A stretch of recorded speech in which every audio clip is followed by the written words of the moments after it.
আসসালামু আলাইকুম প্রিয় শিক্ষার্থীবৃন্দ, সবাইকে আজকে যারা লাইভ ক্লাসে জয়েন করছে আমার পক্ষ থেকে আন্তরিক অভিনন্দন।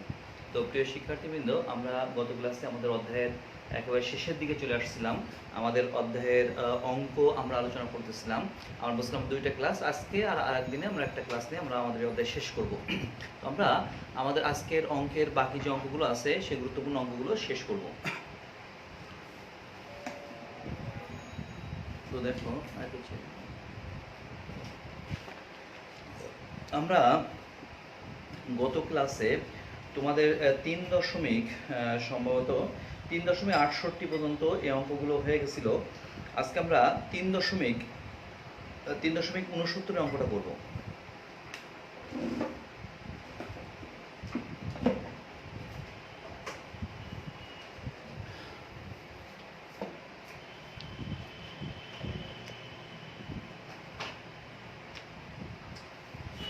তো একটু খেয়াল করো, আমাদের 3.69 যে অঙ্কটা আছে এটা খুবই গুরুত্বপূর্ণ সৃজনশীলের জন্য।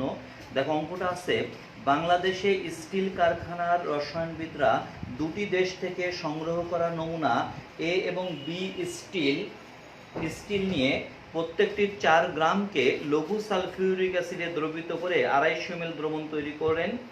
প্রত্যেক নমুনা দ্রবণের 25 ml কে টাইট্রেশন করতে যথাক্রমে 0.05 মোলার KMnO4 এবং পটাশিয়াম ডাইক্রোমেটের 28 ml এবং 20 ml প্রয়োজন হলো। সেতু নির্মাণে কোন নমুনার স্টিলটি ব্যবহার ভালো হবে তা গাণিতিকভাবে মূল্যায়ন করো। তাহলে দেখো তো, 4 গ্রামকে লঘু সালফিউরিক অ্যাসিড দ্রবীভূত করে 250 ml তৈরি করা হয়েছে। আমরা তাহলে ওই 4 গ্রাম আমাদের যে নমুনা, এর মধ্যে এ এবং বি দুইটা নমুনা। এখন এ নমুনার 4 গ্রামের মধ্যে কত গ্রাম আসলে আয়রন আছে এবং বি নমুনার 4 গ্রামের মধ্যে কত গ্রাম আয়রন আছে এটা বের করতে পারলেই আমাদের অ্যান্সার হয়ে যাবে। প্রথমে লেখো এ নমুনার ক্ষেত্রে,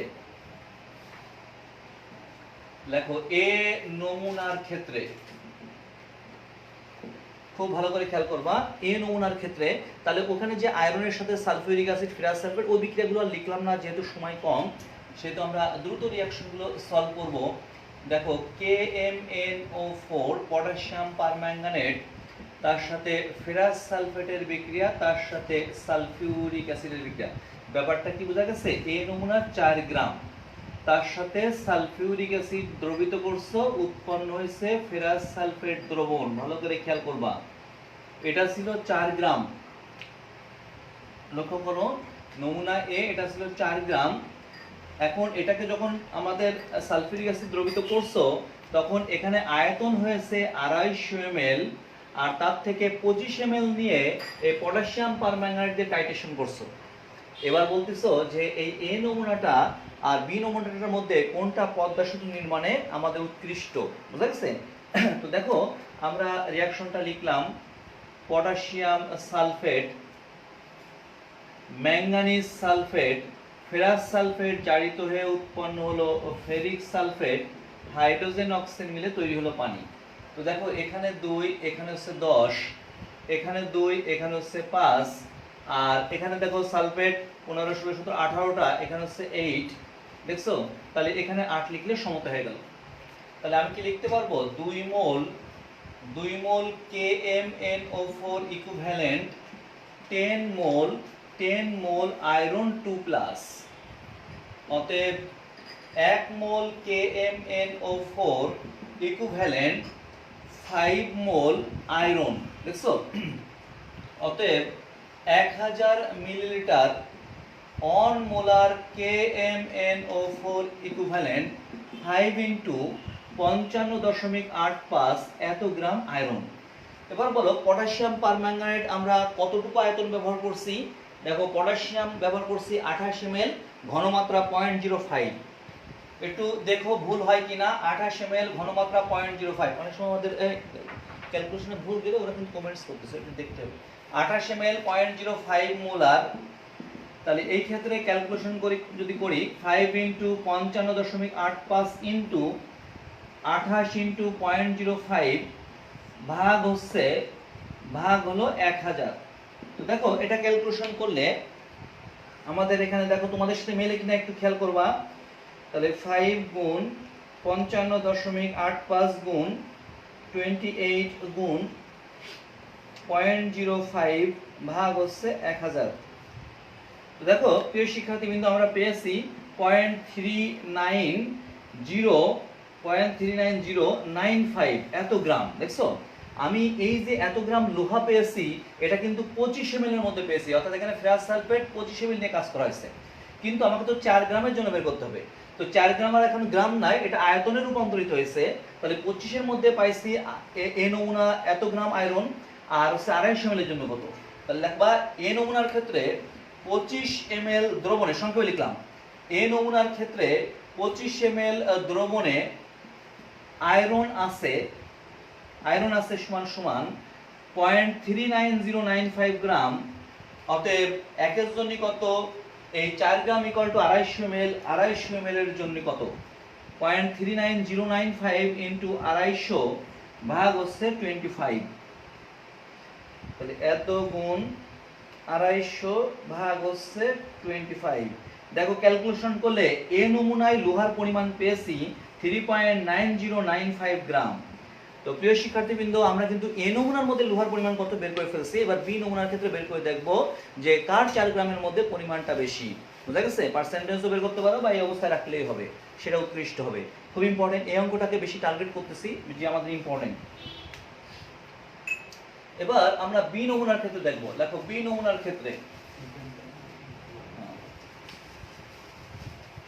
লেখা বি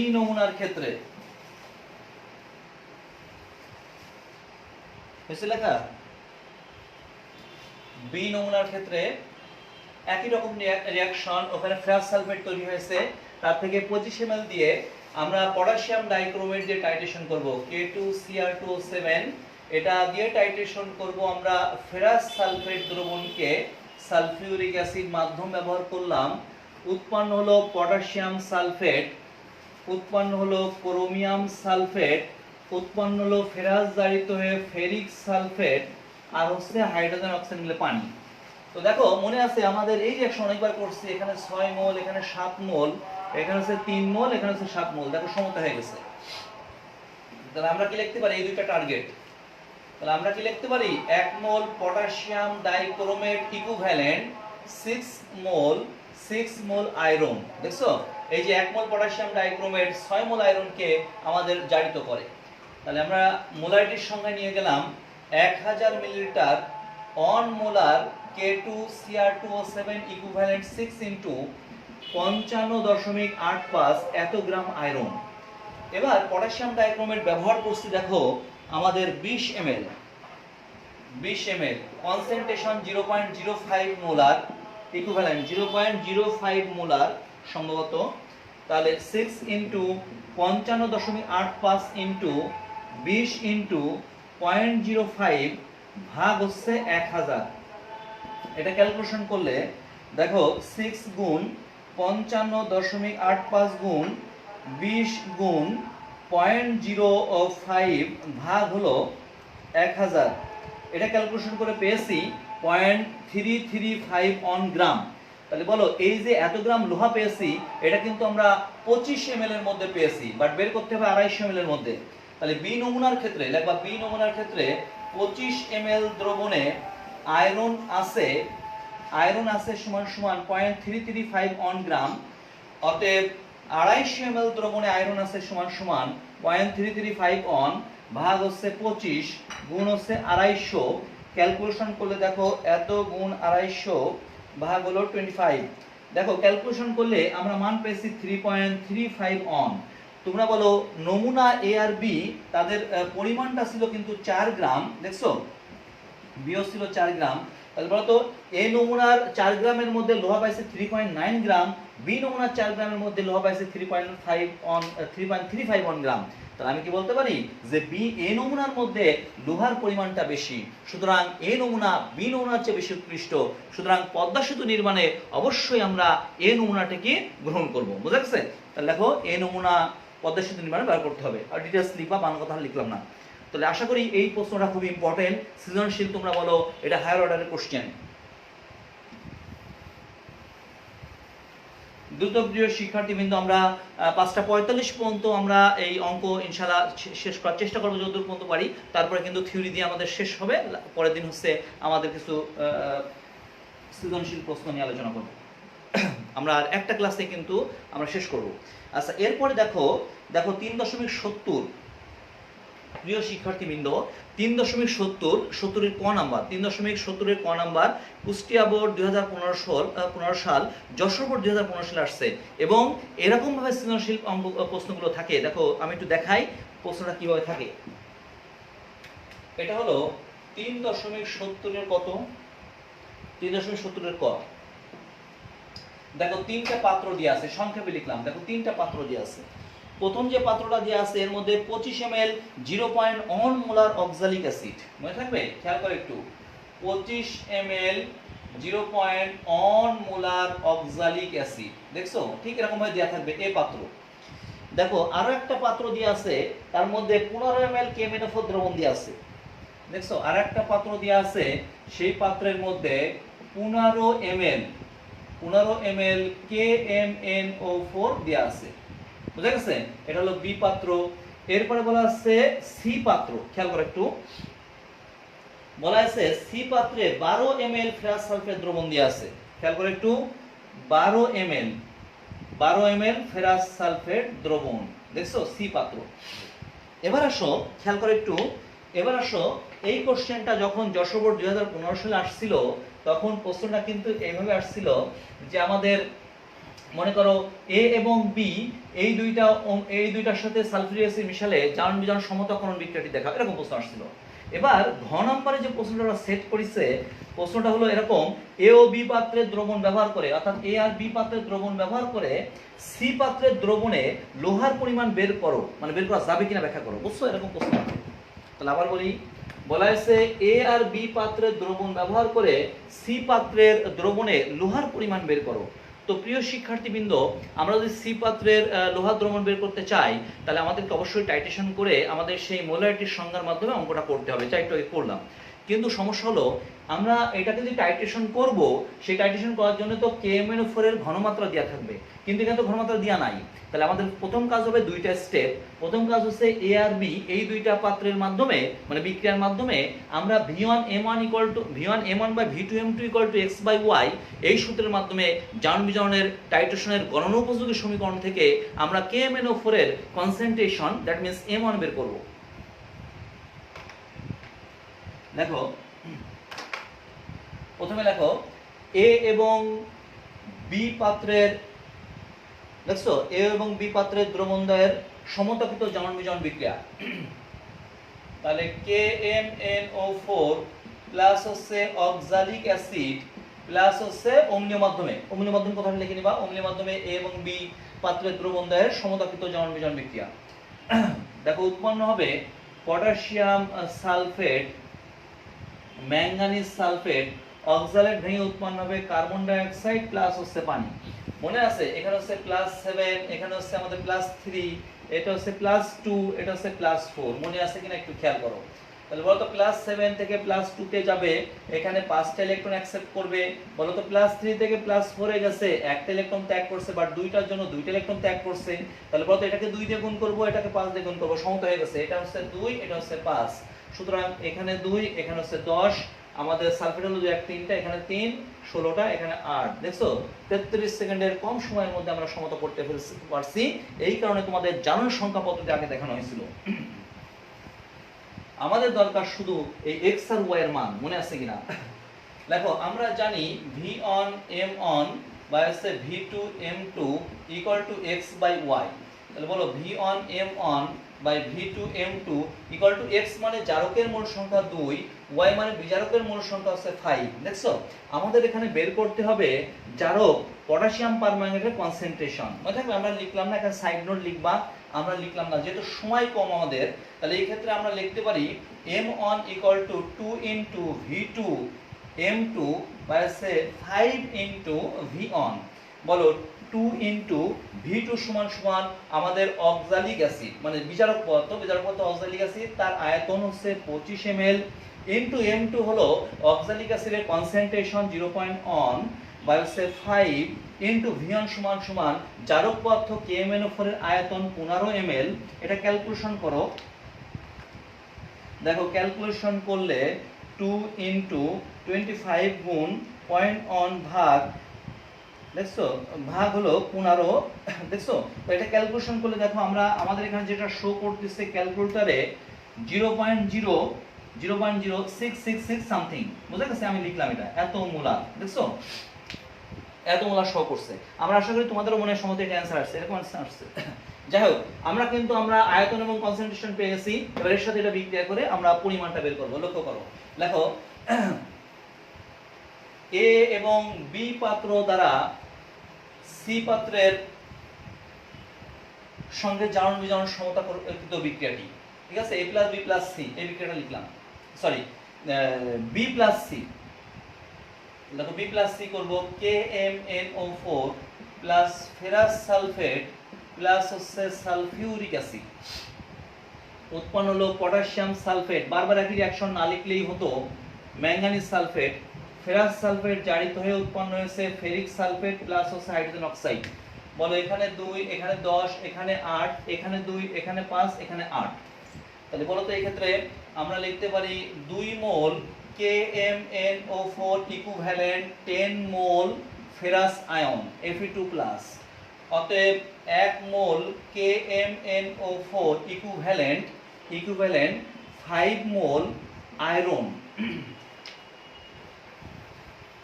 অতএব 1000 millilitre on molar KMnO4 equivalent 5 into 55.85 gram iron. দেখছো এত গ্রাম আয়রন। আর আমরা এই টাইট্রেশনে KMnO4 ব্যবহার করছি 15 ml এবং তার ঘনমাত্রা হচ্ছে 0.066, 5 ইনটু 55.85 ইনটু 15 ইনটু 0.066 ভাগ হচ্ছে 1000। দেখো আমরা ক্যালকুলেশন করি তাহলে কত আসছে, এত গুণ 15 গুণ 55.85 গুণ 5 ভাগ হচ্ছে 1000। দেখো প্রিয় শিক্ষার্থীবৃন্দ আমরা ক্যালকুলেশন করে পেয়েছি 0.279 সম্ভবত। দেখো তো কত আসছে 0.279। দেখো পেয়েছি 0.279, এখানে 0.667 লিখলে ভালো হতো, তাহলে 0.28, বইতে ওরা লিখতেছে 0.8, 279 to 8, 0.8। আশা করি আমরা অঙ্ক কিন্তু ইতিমধ্যে যে অঙ্ক আসবে পরীক্ষায় তা কিন্তু বাধা হয়ে গেছে, বুঝা গেছে? এই অঙ্ক করলে এর মধ্যে বেঁধে যাবে। যাই হোক আমরা আশা করতেছি এই অঙ্কগুলোর মধ্যেই বাঁধবে। তারপরে দেখি আরো কিছু কিছু অঙ্ক আছে কিনা ব্যতিক্রম, আমরা একটু দেখতে চাই।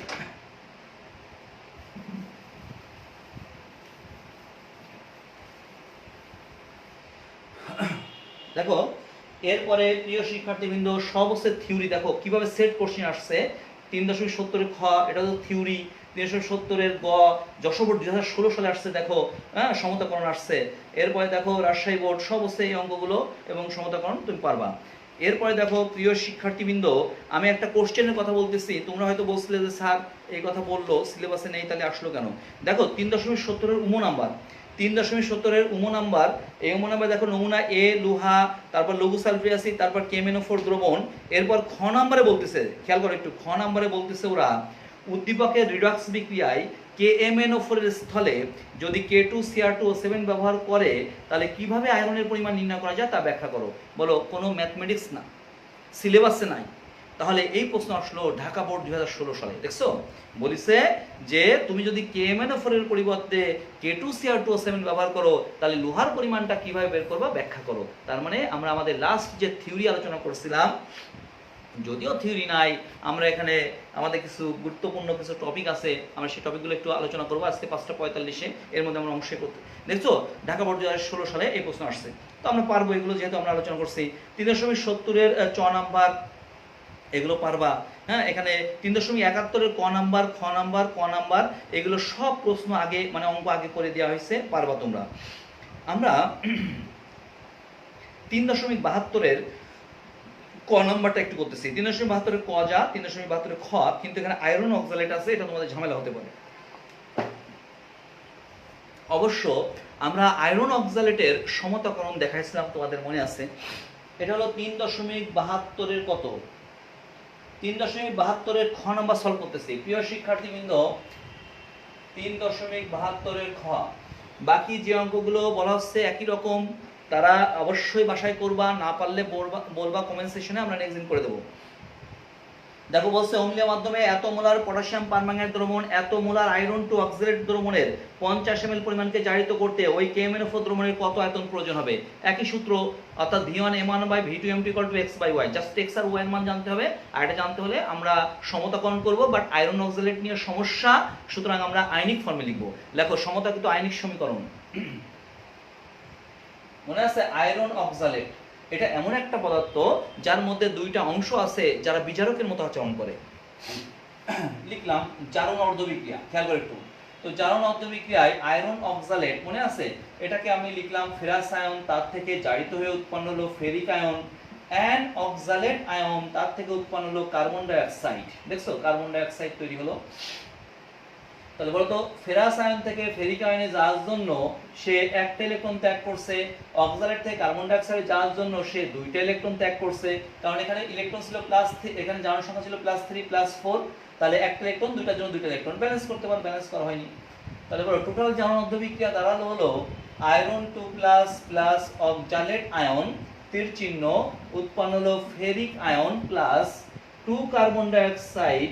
দেখছো 2 কার্বন ডাই অক্সাইড প্লাস 3টা ইলেকট্রন। এটা হলো জারণ অর্ধবিক্রিয়া। এবার বিজারণ অর্ধবিক্রিয়া, সংক্ষেপে লিখলাম বিজারণ অর্ধবিক্রিয়ায় কি ব্যবহার করছি? পটাশিয়াম পারম্যাঙ্গানেট, অম্লীয় বলা হয়েছে, H+ এর উপস্থিতিতে 5টা ইলেকট্রন অ্যাকসেপ্ট করবে, উৎপন্ন হবে ম্যাঙ্গানিজ আয়ন প্লাস হচ্ছে পানি, ব্যালেন্স টেলেন্স অ্যাকশন করলাম, 4টা পানি, এখানে হচ্ছে আমাদের 8। তাহলে তুমি বলো এখানে ইলেকট্রন আছে 3টা, জারণ অর্ধবিক্রিয়ায়, বিজারণ অর্ধবিক্রিয়ায় 5টা, তাহলে আমি কি এই সমীকরণটাকে 5 দিয়ে এই সমীকরণটাকে 3 দিয়ে গুণ করতে পারি?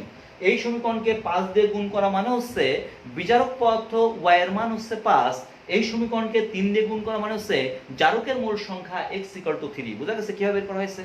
দেখো সুতরাং V1M1 আমরা জানি V2M2 = x/y, and V1M1/V2M2, x এর মান হচ্ছে জারক, এর পরিমাণটা মোল সংখ্যা দিয়ে আছে 3, and y হলো বিজারক, আয়রন অক্সালেট, পরিমাণটা হচ্ছে 5। অতএব কোনটা বের করতে বলছে? দেখো তো বের করতে বলছে ওই পটাশিয়াম পারম্যাঙ্গানেট দ্রবণের আয়তন কত হবে। হ্যাঁ, পটাশিয়াম পারম্যাঙ্গানেটের কত আয়তন দরকার হবে? পটাশিয়াম পারম্যাঙ্গানেট হচ্ছে জারক, জারকের আয়তন চেয়েছে। হ্যাঁ, জারকের আয়তন চেয়েছে, জারকের আয়তনকে V1 দিয়ে প্রকাশ করা হয়, ক্রস গুণ করো, তাহলে এখানে V1 = 3 * V2 * M2 ভাগ হচ্ছে 5 * M1। তাহলে বলো 3 * V2 হলো আমাদের বিজারকের আয়তন, that means iron oxalate, iron অক্সালেটের পরিমাণ দেয়া আছে অম্লীয় এত মোলার পটাশিয়াম দ্রবণে এত মোলার আয়রন অক্সালেটের পরিমাণ আছে 50 ml, 50 ml দেয়া আছে 50 ml, এন্ড m2 সমান সমান দেয়া আছে 0.02, দেখছো 0.02 ভাগ হচ্ছে 5 ইনটু m1 এর মান দেয়া আছে, m1 এর মান 0.01, দ্রুত ক্যালকুলেশন করো, দেখো আমার সাথে মেলে কিনা। 3 ইনটু 50 গুণ 0.02 ভাগ ভাগ হলো 0.01, দেখো ক্যালকুলেশন করলে আসছে 60, দেখছো 60 এত ml, দেখো তো মিলছে কিনা 60 ml, হ্যাঁ 60 ml। আমরা আরো ফাস্ট অঙ্ক করাতে পারতাম যদি সামনাসামনি থাকতো, কারণ আমাকে একবার বই দেখতে হচ্ছে, একবার ক্যালকুলেটর আমার করা লাগতেছে, এই জন্য খুব ঝামেলা হয়ে যাচ্ছে।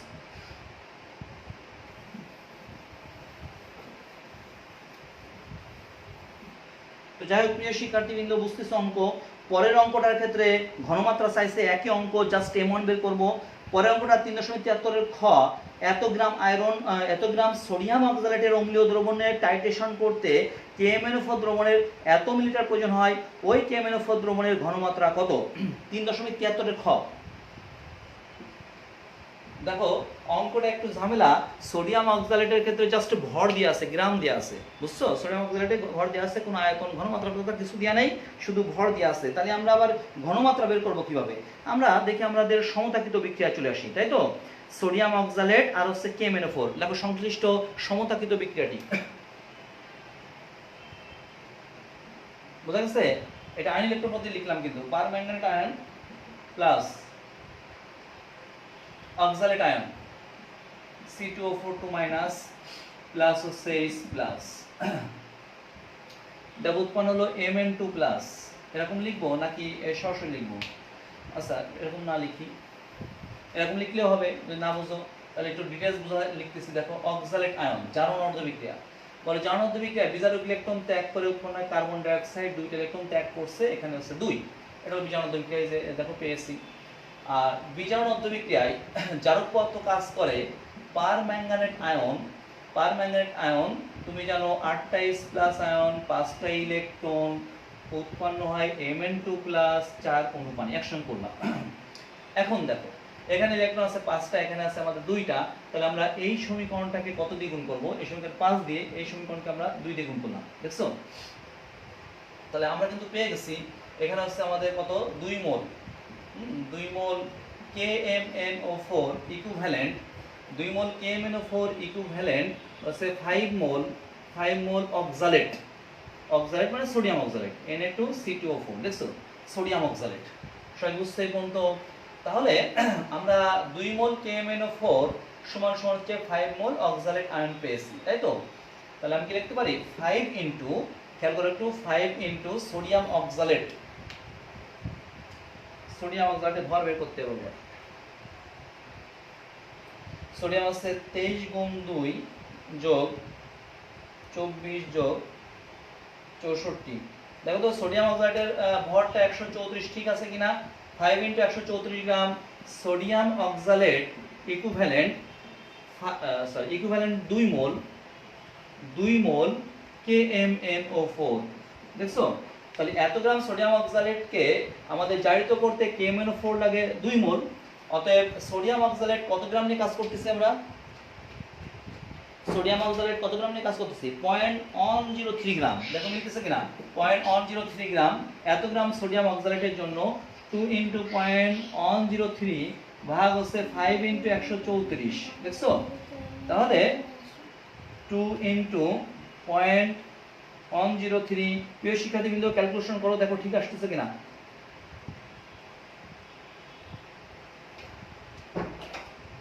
দেখো ক্যালকুলেশন করে পেয়েছি 3.07 ইনটু 10 টু দি পাওয়ার -4 এত মোল। তো খেয়াল করো ওরা বলতেছে KMnO4 এর ঘনমাত্রা বের করো, তা তুমি জানো C = N/V, এখানে V টা লিটারে প্রকাশ করতে হবে, অর্থাৎ C = N সমান মোল সংখ্যা পেয়েছি 3.07 into 10 to the power -4, calculation করো মিলতেছে কিনা? বিদ্যুটে মনে হচ্ছে 20 সমান আয়তন, এখানে আয়তন n আয়তন কত দিয়ে আছে? এখানে আয়তন দিয়ে আছে KMnO4 এর 24.3 ml, 24.3 ml, বাট এটা লিটারে প্রকাশ করতে হবে 10 টু দি পাওয়ার -3, তাই তো? 10 টু দি পাওয়ার -3, তাহলে এত ক্যালকুলেশন করে দেখো ঠিক আসতেছে কিনা?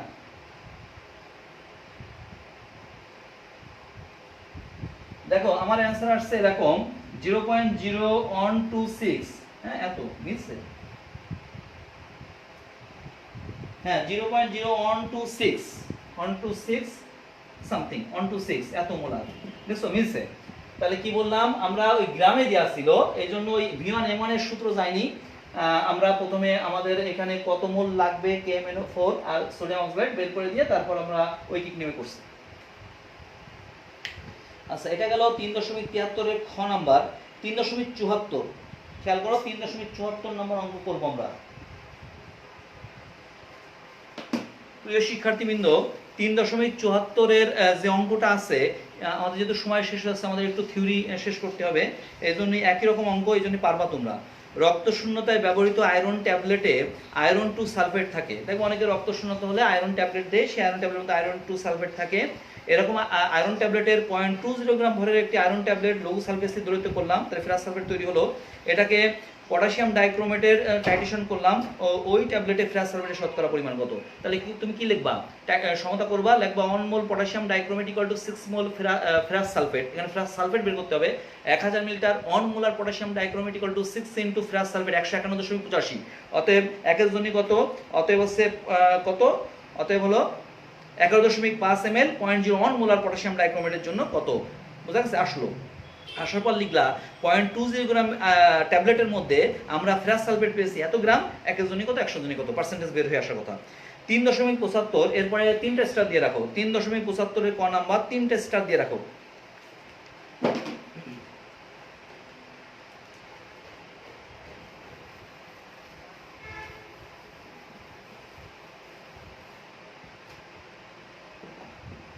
ক নাম্বার ভেরি ভেরি ইম্পর্টেন্ট। দেখো অঙ্কটা হলো, এটা পারবা, এটাও পারবা তোমরা, আমরা তারপর একটু করছি। 1.5 গ্রাম লোহার আকরিক লঘু সালফিউরিক অ্যাসিড দ্রবীভূত করে 100 ml করা হলো। ওই দ্রবণ থেকে 25 ml নিয়ে টাইট্রেশন করে এত মোলার পটাশিয়াম ডাইক্রোমেট প্রয়োজন হলো। ওই আকরিকে লোহার শতকরা পরিমাণ কত? আগের অঙ্কটার মতো, তবে 2.5 গ্রামের জন্য 1.5 গ্রামের জন্য তোমাকে বের করতে হবে। তো যাই হোক, সমতাকৃত জন বিজন বিক্রিয়া। দেখো এই বিক্রিয়াটা এর আগের অঙ্ক, ferrous sulphate plus sulphuric acid উৎপন্ন হলো পটাশিয়াম সালফেট, ক্রোমিয়াম সালফেট, এরপর হলো ফেরিক সালফেট প্লাস সংক্ষেপে লিখলাম। তাহলে বল এখানে 6 মোল, এখানে 7 মোল, এখানে হচ্ছে 3, এখানে হচ্ছে 7, সংক্ষেপে লিখলাম। তাহলে বলো তো 1 মোল পটাশিয়াম ডাইক্রোমেট ইকুইভ্যালেন্ট 6 মোল আয়রন 2 প্লাস বা আয়রন 2 প্লাস আয়রন।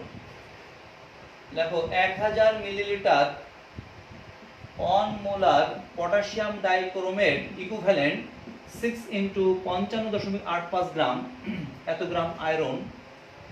এবার আমাদের পটাশিয়াম ডাইক্রোমেট ব্যবহার করা হয়েছে টাইট্রেশনে 22.5 আর 0.02 মোলার,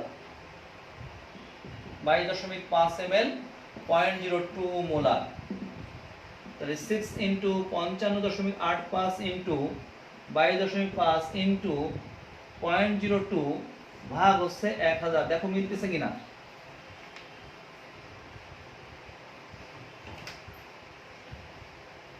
সিক্স ইনটু 55.85 গুণ 22.5 গুণ 0.02 ভাগ হলো 1000। ক্যালকুলেশন করে আমি পেয়েছি 0.150795। দেখো তাই আসছে কিনা आंसर? দেখো কমেন্ট করো ঠিক আছে কিনা। তাহলে বলো এত পেয়েছি, এত গ্রাম যে লোহা পেয়েছি, এটা পেয়েছি 25 ml দ্রবণে। সংক্ষেপে লিখলাম 25 ml দ্রবণে আছে লোহা 0.150795 গ্রাম। অতএব 100 ml এর জন্য, অতএব 100 ml এর জন্য কত? 0.150795 গুণ হচ্ছে 100 ভাগ হচ্ছে 25। এত গুণ 100, ভুল গেলে বলবা, ভাগ হচ্ছে 25। দেখো পেয়েছি 0.60318 এত গ্রাম। তাই এত গ্রাম পেয়েছি। ওরা বলছে যে মূল আকরিকের মধ্যে লোহার শতকরা পরিমাণ বের করো। তাহলে মূল আকরিকের ভর ছিল হলো আমাদের 1.5 গ্রাম। তাহলে আমি কি লিখতে পারবো? 1.5 গ্রামের মধ্যে লোহা আছে হচ্ছে এত গ্রাম। দেখো 1.5 গ্রাম আকরিকে লোহা সমান 0.60318 0.603189 গ্রাম। অতএব পার্সেন্টেজের জন্য বের করতে যাচ্ছি 0.603189 গুণ হচ্ছে 100 ভাগ হচ্ছে 1.5।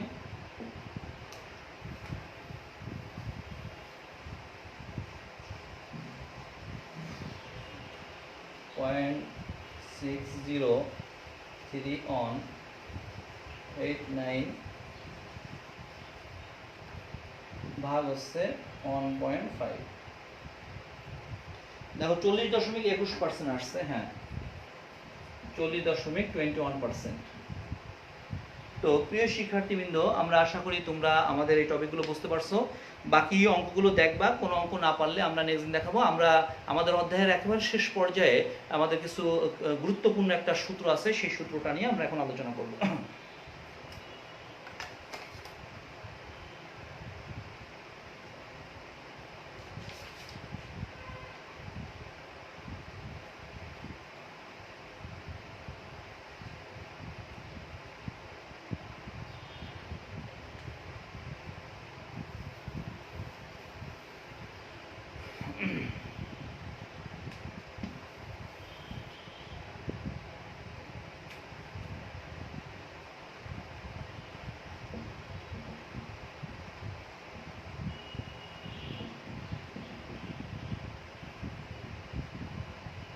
তো যাই হোক প্রিয় শিক্ষার্থীবৃন্দ, আসলে অত্যন্ত ফাস্ট কথা বলার কারণে তোমরা জানো যে আমাদের অনেক বেশি দ্রুত কথা বলার জন্য আমার পটেনশিয়াল এনার্জির মানটা একটু কমে গেছে, যার জন্য আমরা জানি না যে আমরা কত ভালো করে উপস্থাপন করতে পারবো।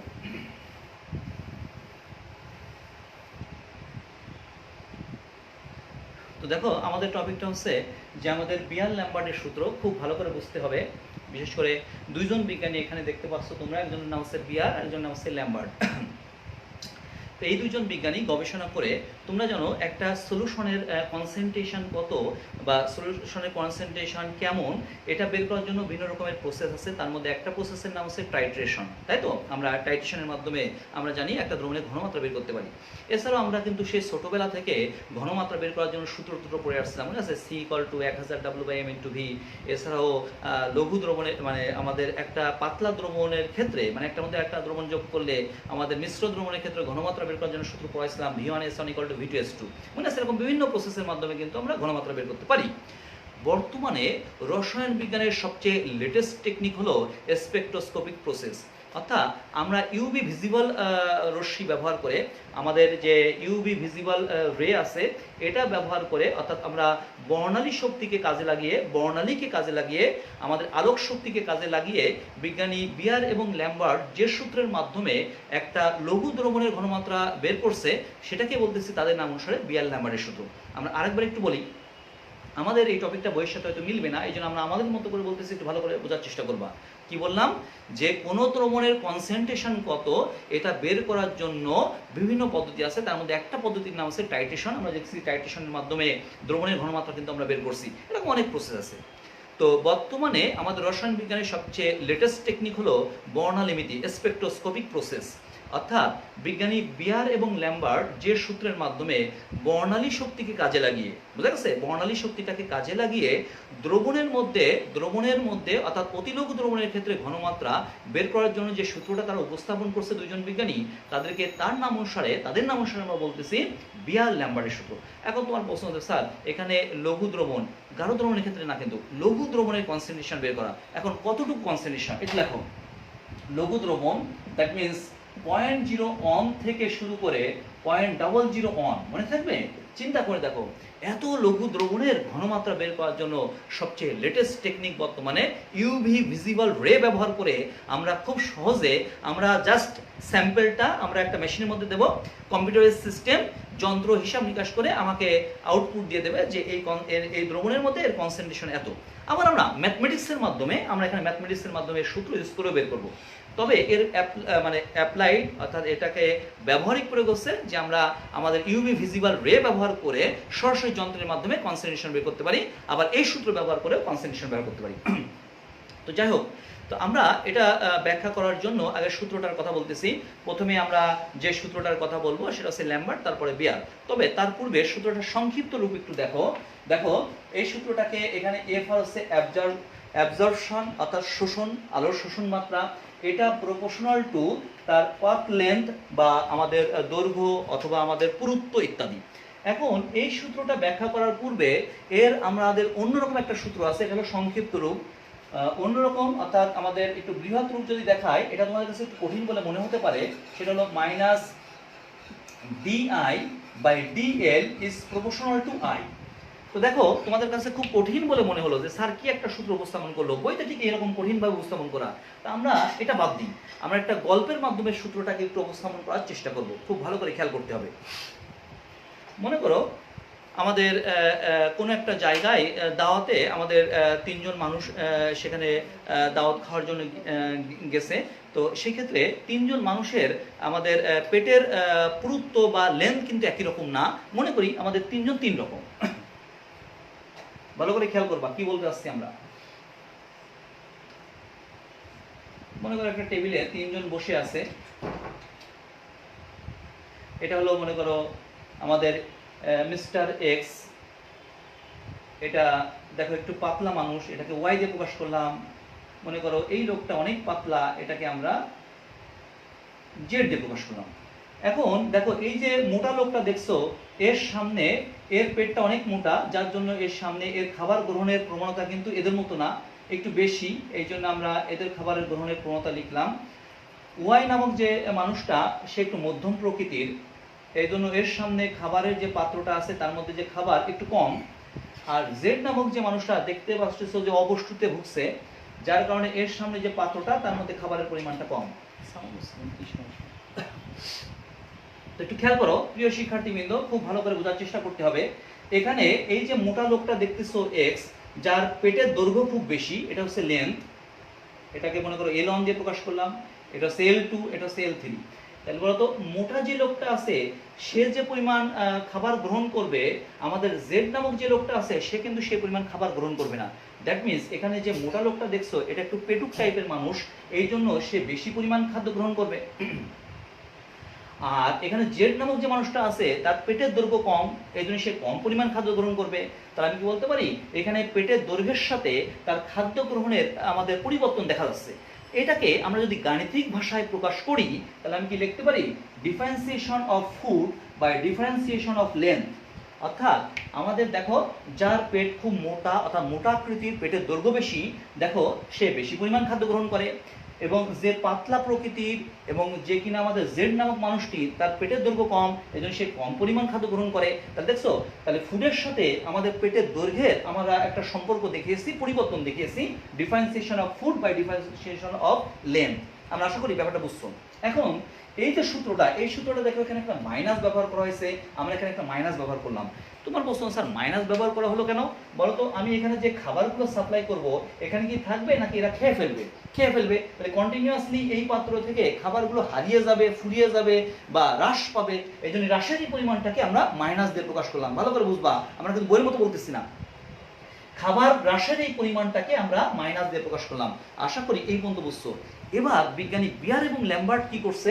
বিজ্ঞানী ল্যাম্বার্ট প্রথমে যেটা করছে, এই বিজ্ঞানীরা এরকম মনে করো, এখানে দেখায় তাহলে বুঝতে সহজ হবে। এই পাশে মনে করো এই একটা পাত্র, এটাকে সেল বা কোষ বলা হয়।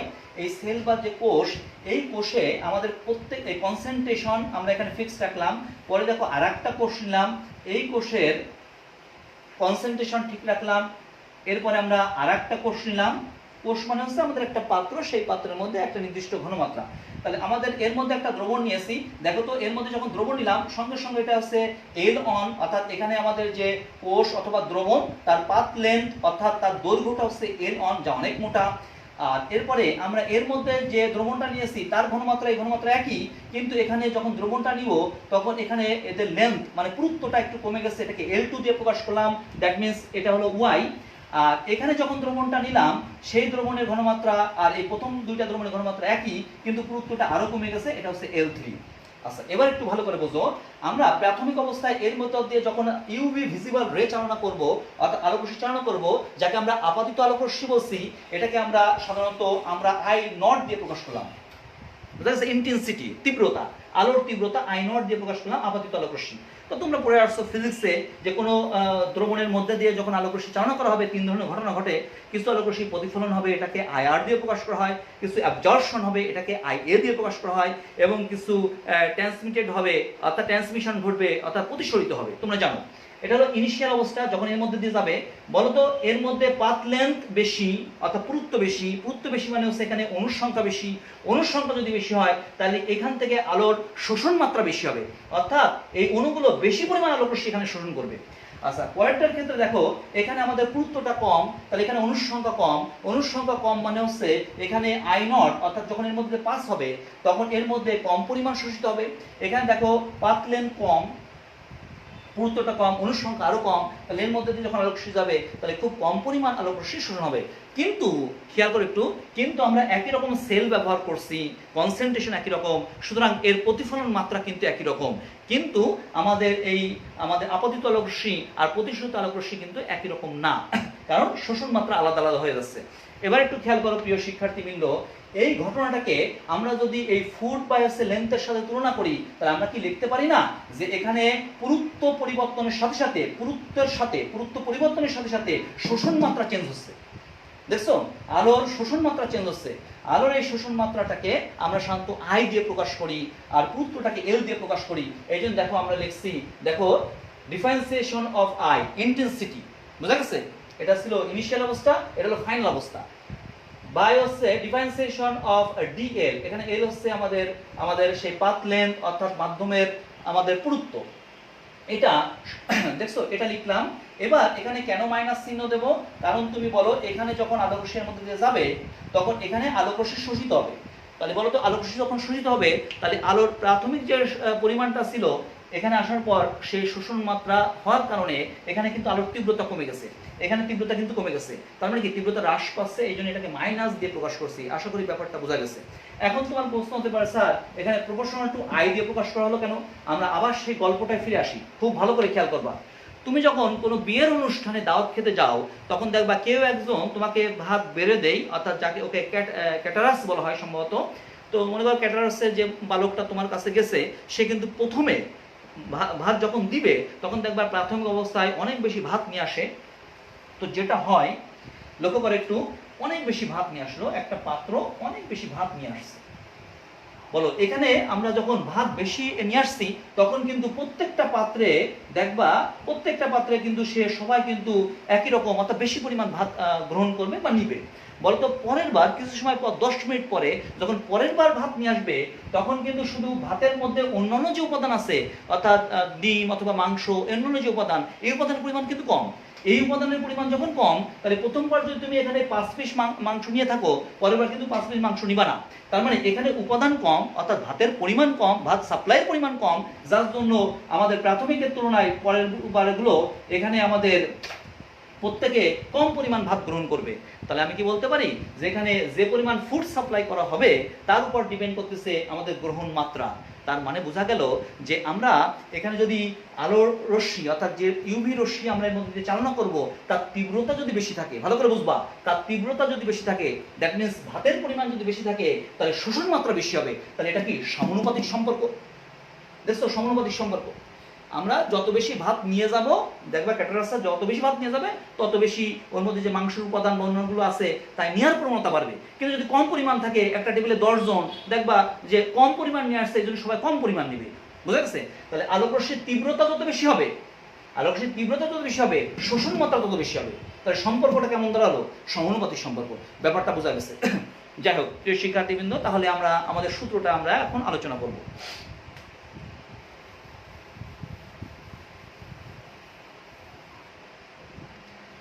তাহলে তোমরা লেখো প্রথমে ল্যাম্বার্টের সূত্র, লেখো ল্যাম্বার্টের সূত্র। এটা প্রথমে এই বিজ্ঞানী প্রথমে এটা ধারণা দিয়েছে। এটা আবিষ্কৃত হয়েছে 1760 সালে, মনে থাকবে ল্যাম্বার্টের সূত্র। লেখো কোনো স্বচ্ছ মাধ্যমের মধ্যে দিয়ে, লেখো কোনো স্বচ্ছ মাধ্যমের মধ্যে দিয়ে একবর্ণী আলোক রশ্মি চালনা করলে, কোনো স্বচ্ছ মাধ্যমের মধ্যে দিয়ে একবর্ণী আলোক রশ্মি চালনা করলে, একবর্ণী আলোক রশ্মি চালনা করলে মাধ্যমের পুরুত্বের সাথে আলোর তীব্রতা হ্রাসের হার, মাধ্যমের পুরুত্বের সাথে আলোর তীব্রতা হ্রাসের হার আলোর তীব্রতার সমানুপাতিক। মাধ্যমের পুরুত্বের সাথে আলোর তীব্রতা হ্রাসের হার বুঝতে লেখা আলোর তীব্রতার সমানুপাতিক। মিলাই নাও, কোনো স্বচ্ছ মাধ্যমের মধ্যে দিয়ে একবর্ণী আলোক রশ্মি চালনা করলে মাধ্যমের পুরুত্বের সাথে লেখছো মাধ্যমের পুরুত্বের সাথে আলোর তীব্রতা হ্রাসের হার আলোর তীব্রতার সমানুপাতিক। তোমার প্রশ্ন হতে পারে, স্যার এখানে আপনি একবর্ণী আলোক রশ্মি বলতে কি বোঝাতে যাচ্ছেন? তো প্রিয় শিক্ষার্থীবৃন্দ, এটা ফিজিক্সের কথা। তোমরা ফিজিক্সে লাইট চ্যাপ্টারে এগুলো খুব ভালো করে পড়ে আসছো। এখানে আমার ডান হাত না ঢোকালেই ভালো হবে। তারপরে আমরা একটু আলোচনা করতে চাই, আমরা যখন স্পেকট্রোস্কোপি নিয়ে বর্ণালীমিতি নিয়ে আলোচনা করব, আমাদের দেখবা কেমিস্ট্রির সেকেন্ড পার্টে আমরা স্পেকট্রোস্কোপি নিয়ে আমরা আলোচনা করব। আবার এখানেও আমরা ইউভি ভিজিবল স্পেকট্রোস্কোপি, এগুলো তার মূল নীতি ইত্যাদি নিয়ে আমরা এখানে আলোচনা করব। তো সেখানে ডিটেলস আলোচনা করব, সংক্ষেপে একটু বলতেছি। বলো, আমরা আমাদের যে ভিজিবল রে দেখতে পাই সেটা হলো 380 থেকে 780 ন্যানোমিটার। তোমাদের মনে আছে দৃশ্যমান আলো 380 থেকে 780 ন্যানোমিটার এই তরঙ্গ দৈর্ঘ্যের আলোক রশ্মি দেখতে পাই। এই যে তরঙ্গ দৈর্ঘ্যটা দেখতেছো, এটাকে কিন্তু একবর্ণী আলো বলা হয় না, মনে থাকবে। তোমরা জানো এটা আমাদের হোয়াইট লাইট বলা আছে। আমাদের একটি মাত্র তরঙ্গ দৈর্ঘ্য বিশিষ্ট আলোক রশ্মিকে একবর্ণী আলো বলা হয়। অর্থাৎ একটা মাত্র তরঙ্গ দৈর্ঘ্য বিশিষ্ট আলোক রশ্মি, তাকে আমরা একবর্ণী আলো বলবো। এই একবর্ণী আলো বিশেষ লাইট সোর্স থেকে তৈরি করা যায়, যেমন সোডিয়াম ল্যাম্প। এই সোডিয়াম ল্যাম্প থেকে আমরা এরকম একবর্ণী আলোক রশ্মি তৈরি করতে পারি। যেমন 380 থেকে 780, এটা কিন্তু একবর্ণী আলো না। মনে করো 579 ন্যানোমিটার, এটা একবর্ণী আলো, কারণ এর তরঙ্গ দৈর্ঘ্য একটা।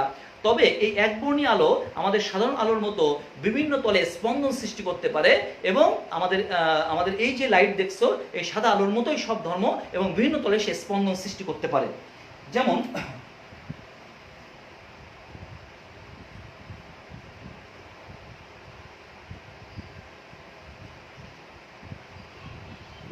দেখছো, এই হলো আমাদের একবর্ণী আলো, যার তরঙ্গ দৈর্ঘ্য মাত্র একটা, মানে একটাই মাত্র তরঙ্গ দৈর্ঘ্য। মনে করো সেটা হতে পারে 475 ন্যানোমিটার, মনে থাকবে এরকম 475 ন্যানোমিটার তরঙ্গ দৈর্ঘ্য। এটাকে একবর্ণ আলো বলছি। একবর্ণ আলোর বৈশিষ্ট্য হলো এটা সাধারণ আলোর মতোই আমাদের বিভিন্ন তলে স্পন্দন সৃষ্টি করতে পারে। এবার এর মধ্যে এটাকে যদি আমরা প্রিজমের ভিতর দিয়ে পাস করি, তখন এই বিভিন্ন তলে স্পন্দিত আলোক রশ্মি একটা মাত্র তলে স্পন্দন সৃষ্টি করবে, তখন সেটাকে প্লেন পোলারাইজড লাইট বলা হয়, মনে থাকবে।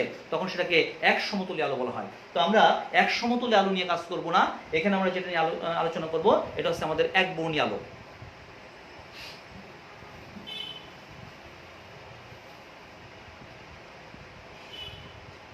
তো প্রিয় শিক্ষার্থীবৃন্দ, আমরা আমাদের এই যে টপিকটার কথা বলতেছি, আমাদের এই টপিকটাকে আমরা একটু গাণিতিকভাবে প্রকাশ করব। লেখা হয়েছে, লেখো, অর্থাৎ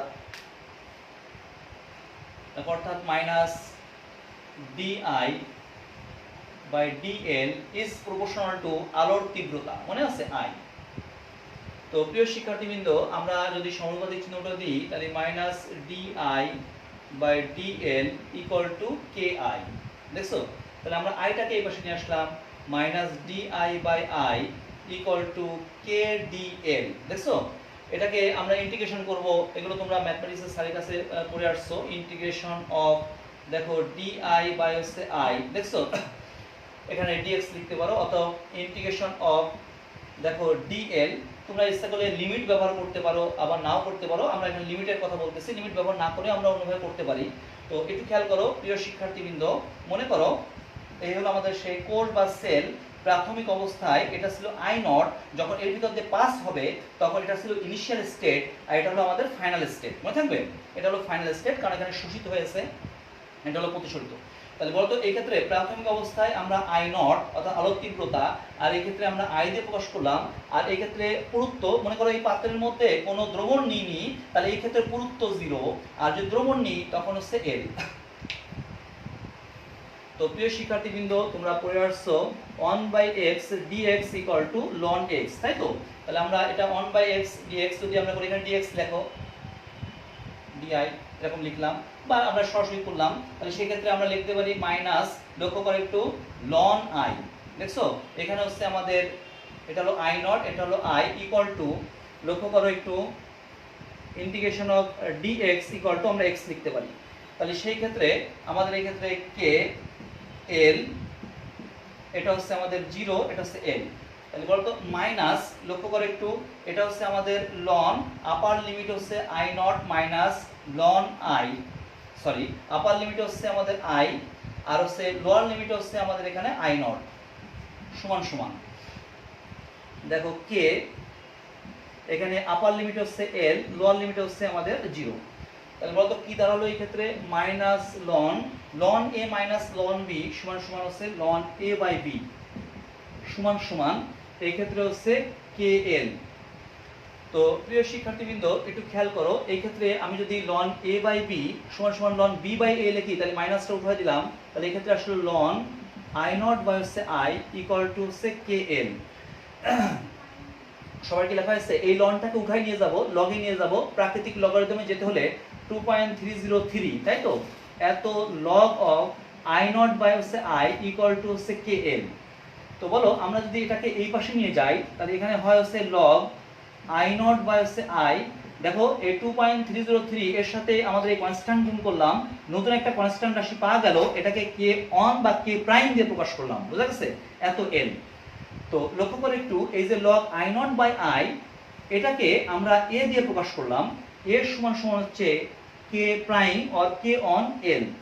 লক্ষ্য করো এটা একটা ধ্রুবক, তাহলে আমরা ধ্রুবকটা যদি উঠে দিই, তাহলে এ ইজ প্রপোর্শনাল টু এল। দেখছো আমাদের ওই যে প্রথম সূত্রটা দেখাইছিলাম যে এ ইজ প্রপোর্শনাল টু এল, অর্থাৎ এখানে পুরুত্বের সাথে আমাদের শোষণ মাত্রার সম্পর্ক হচ্ছে সমানুপাতিক, যদি পুরুত্ব বাড়ানো হয় শোষণ মাত্রা বাড়বে, পুরুত্ব যদি কমানো হয় শোষণ মাত্রা কমবে। তাহলে এখানে আমরা যে মানগুলো পেয়েছি, এখানে একটু লেখো কে অন সমান সমান বা কে প্রাইম সমান সমান, দেখো এখানে কে প্রাইম বা কে অন সমান সমান, দেখো এখানে কে প্রাইম সমান সমান, দেখছো,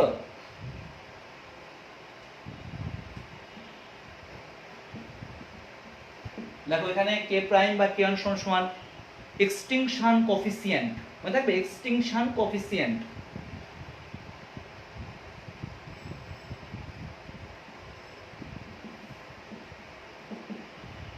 বুঝছে, এক্সটিংশন কোএফিসিয়েন্ট অর্থাৎ হ্রাস গুণাঙ্ক, দেখো হ্রাস গুণাঙ্ক।